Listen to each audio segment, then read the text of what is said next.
So, welcome to episode 2 of Canon Fodder, where we work through the great books of the Western canon. Episode 1, we started somewhere I was very comfortable, Plato, and it was nice to be able to record a video where I knew what I was talking about. We're going somewhere that I'm fairly less comfortable, and this is Machiavelli's The Prince. And the reason I made this jump is because I don't want to just go in order. I think that's going to get exhausting if I do that. If I just, complete works of Plato, complete works of Aristotle, that sort of thing. And I'm less likely to continue doing this. But I also want to sort of have a thread between the books. And so we talked about rulers and virtue last time and how can virtue be taught?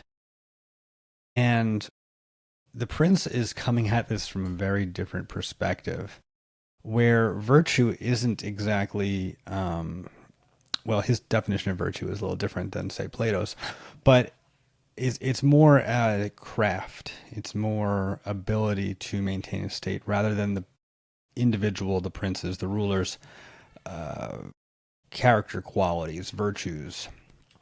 And yeah, it's different in just about every way. So, The Prince is another short book. I'll say that. Pretty quick, pretty easy to read, and it is basically a primer for would-be rulers of states, delineating the sorts of things that they should be doing and the sorts of things that they shouldn't be doing. And it's written by Machiavelli. I've got my little cheat sheet here. I just wanted to get the exact date. In the late 1400s, or early 1500s, I guess. And Italy, while a place that was thriving culturally, was fragmented politically. And, there was a lot of ugly stuff going on in politics. And not only that, there was a lot of foreign presences, different states, different countries were had a presence there, and basically Machiavelli is writing this to encourage, I think it was one of the de Medicis, to kind of rise up and be the prince of Italy and expel the foreign powers.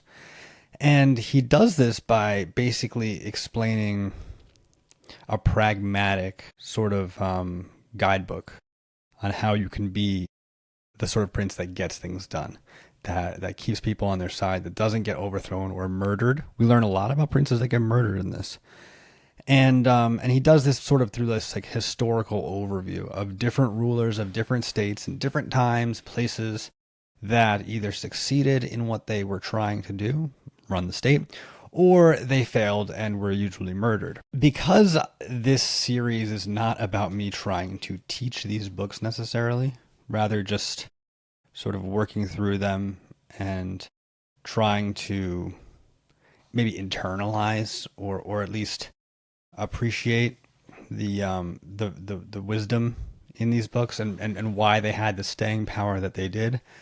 I'm allowed to be more opinionated than I normally would in a more educational style video, and I'll say I didn't care for the book.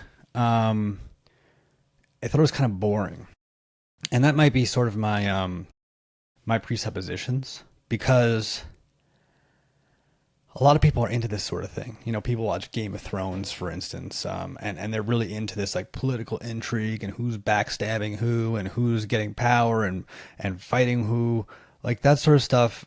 Even in like a literary media type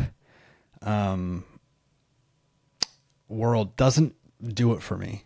I think it's just because, coming from just having read Plato and people really interested in like how to live the best life and how to orient yourself to be good and to be happy. It just rings so hollow in the Prince. It's like, okay, you have a princedom now. Like you got people under you. What's the end? What's the telos of that? And from my perspective, it's just less interesting. Now, of course, like a well-run state is important. Politics is important. But I just didn't really see I don't know how to say it. Like I didn't see the staying power of the ideas. There, a lot of people reference like Art of War, for instance, and they're like, like these Marine guys, they're telling you about how to like get up really early and do stuff. And they're like, yeah, Sun Tzu says this. Like, I feel like that's the same sort of situation. Like, maybe these ideas can be applied in life, but I don't think I'd want to. And so maybe we should just get into a few of the ideas. Um, so I'm not just talking vaguely, but basically, if you look at virtue, um, Machiavelli turns it on its head and says, let's just do the thing that works. Sometimes it's the virtuous course of action, but sometimes it's not. For instance, he recommends the right sort of cruelty. So, don't be cruel for a protracted amount of time and hurt people, hurt people, hurt people, hurt people, because eventually they're just going to get tired of getting hurt. But if you hurt them real bad at once, and then you're kind of like, okay, you're nice, whatever, that's really good because you have them sort of under your control. The famous line, it's better to be feared than to be loved. That kind of gives you the vibe of what he's saying. And so like he's like, oh yeah, you should be generous, but only when people know you're being generous. Like do it for the end. It's very utilitarian. Well, utilitarian, pragmatic is probably a better word. And it doesn't appear to be particularly useful for an individual, for a non-politician. And then it also makes you think about politicians. And, if my representatives, and I say if, it's probably the case, are like this, and you get the sense that most probably are when it comes to different elements of corruption and lobbying and all that dirty stuff that goes on in politics. That's uncomfortable. That's not something that I really I really like, and it's not something that I really want to engage with too much. I also understand why he's saying this, why he's writing this way.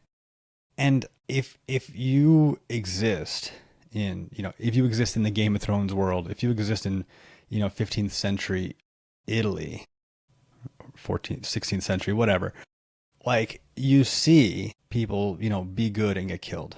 You see people making these mistakes, and you see how it ends for them, and you see how it ends for the people as well. If the people don't have a ruler that's good, they suffer as well.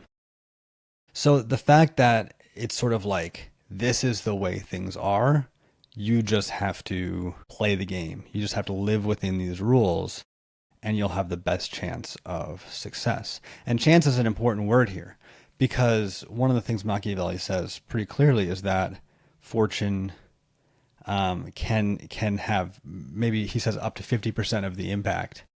And so it's like, yeah, you can do all the right things, but you're still subject to unfortunate circumstances. Like the one example he gave was of a guy who did everything right, but he got sick at the wrong time. And he just wasn't able to kind of make the important calls when it needed to be done. He wasn't able to flee when he had to flee, whatever it was. And so in a sense, I understand. And maybe it's just my idealistic sense of, it's probably from Plato too, where it's sort of better to suffer as a just person than to succeed as a just person. Suffer as a just person than to succeed as an unjust person. And frankly, the big connection here is with the Republic. Pretty much everything that Machiavelli is, the force of what he's saying, is spoken through the words of the interlocutors in the Republic. First by Thrasymachus in books 1 and 2. It's been a while, guys, for the Republic, but and then in Glaucon and can't remember the names, unfortunately. That's what they're arguing. They're saying it's better to be unjust and successful than it is to be just and in pain, just and suffering. And that's what the whole book of the Republic is about.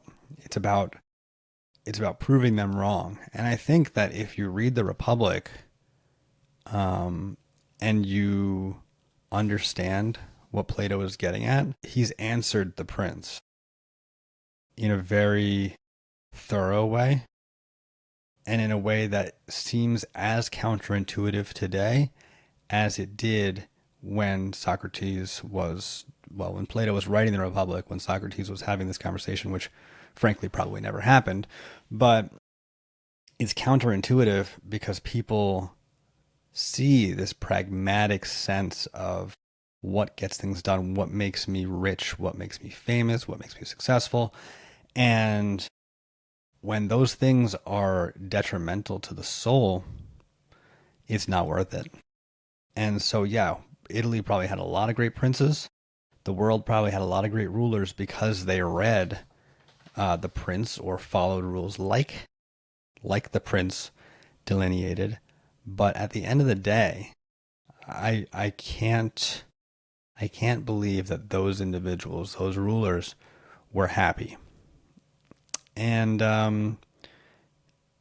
that's kind of important. So I guess to conclude here, The Prince is a great book. I'm not saying it's not. I think it has a lot of truth, pragmatic sort of truth, and it works. That appears to be the case. I don't think anyone serious about virtue and right living needs to spend too much time on this book.